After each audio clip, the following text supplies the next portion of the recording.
We're out there, 94 tornadoes today, amazingly, 94, and most of those are in Nebraska and Iowa. Kansas had quite a few as well. Let's take a look outside. We're carefully tracking your Saturday. It's going to be a very stormy day tomorrow for a long time. It's going to be a very long event, all right? So a lot of folks have a lot of plans out there. Low-level moisture now racing back in. Look at the low cloud cover racing in from the southeast. There is River Sport, downtown Oklahoma City at sunset, and skies now are cloudy to mostly cloudy outside. Our temperature 70, humidity back up to 90%. If you're watching us during the 6 o'clock news, the humidity was 23%. So the dry line is raced back into western Oklahoma. The dew point's now in the high 60s. 66 to 64 to 72 across the metro, 72 in Heron, Choctaw, 74 in Stillwater right now, 70 in Lawton. The dry line now running from Alva to almost Woodward down to about Altus. The winds are flooding in from the southeast. Low level moisture really increasing. Severe weather right now only down in East Texas and far southwestern Arkansas and up in Iowa. The jet stream storm system now lifting away from Oklahoma that gave us our early morning severe weather, 4 to 5 a.m. this morning, with that one tornado at Bethel Acres, tracked over to north of Shawnee this morning at about 4:50 a.m. Of course, some wind damage around as well. Amazing outbreak, really historical outbreak up here in Nebraska and Iowa. A lot of big supercells and a lot of large and damaging tornadoes, some of them EF4s. Check this out. This was the Omaha airport. A tornado was actually on the grounds of the Omaha airport. Folks were looking out the airplane windows on the tarmac at the tornado, only about a half to 3/4 of a mile away, and it hits the camera right here. This was a moderately strength tornado. Some of these tornadoes today were over 3/4 of a mile wide and rated EF4. Again, 94. Let's check out the storm reports up here in eastern Nebraska. Began earlier down by Lincoln and then right up to the northwest of Omaha, through Omaha, just to the south through east and northeast of Omaha, and then more supercells and more big tornadoes up toward Des Moines, Iowa this evening.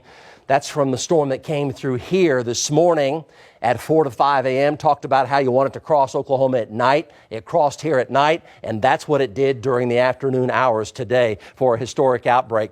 The system coming in tomorrow is larger and stronger, but it's also a lot slower. Enhanced risk here for most of Oklahoma for tomorrow, up to baseball-size hail, 75-mile-per-hour winds, and tornadoes tomorrow, so a heads-up day, and no noon tornado siren test. No test at noon today in the Oklahoma City Metro. Let's break it down hour by hour. So beginning at 8 a.m. tomorrow morning, thunderstorms will likely develop down around Altus. That's 8 a.m. tomorrow morning. And you see by 10 to 11, covering basically the Weatherford area down to Hobart, Lawton, and Altus. This may put a lid on the Metro's high temperature tomorrow, which would be a good thing to help reduce the higher end events. You know, we're talking late April here, so at that point you're talking about the big tornadoes, right? If we can get it to cool off a little bit, maybe we can lessen the high-end threat. That would be good. Okay, so here's 1 p.m. Here's the first line. Notice it kind of merges with a second line. And the central focal point of these waves of thunderstorms is the Oklahoma City Metro. Here is 8:30 p.m. The second line may still be over the Metro. We're talking about torrential rain here. A lot of the computer models are giving us 3 to 5 inches of rain just between about 1 p.m. and 8 p.m. tomorrow in Oklahoma City. There is a definite tornado threat as well, so I don't want to lessen that.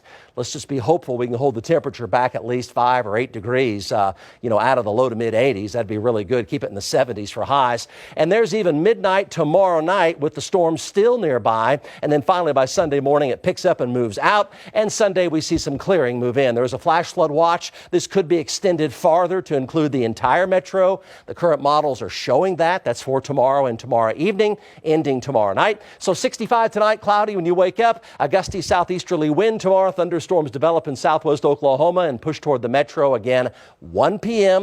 to 4 to 5 p.m. for the first wave. Second wave, 7 p.m. to about midnight with flooding rainfall. The supercell updraft spin chart. You look for the hotter colors here. There's mid-morning. Here's early afternoon, around noon to 1 p.m. right here. Here's 2 to 3 to 4 p.m. Here's evening time frame right there. So there's going to be a lot of supercells around. Our storm trackers will be out in full force. So 65 degrees tonight. A gusty southeasterly wind out there, mostly cloudy but dry overnight tonight. And for tomorrow, we'll see temperatures up around 77 degrees, 100% probability of rain with a strong gusty southeasterly wind, and high temperatures in the middle to upper 70s. The cooler the better for tomorrow, but the flooding threat, the hail threat, there's still a tornado threat as well. And then Saturday evening, there's the best chance of rain and storms continuing. And check out the rainfall totals here. They're great big numbers here. Lots of 3, 4, 5, and 6 inch plus amounts, and it's centered on the Oklahoma City Metro. So flooding is going to be a significant threat. So 65 to 77, 100% beginning about 1 p.m. and then 100% ending tomorrow night. Clearing in 75 Sunday afternoon, 78 on Monday, 82 Tuesday. Next storm chance Wednesday and Thursday in early May out there on that 7-day this evening. We know you'll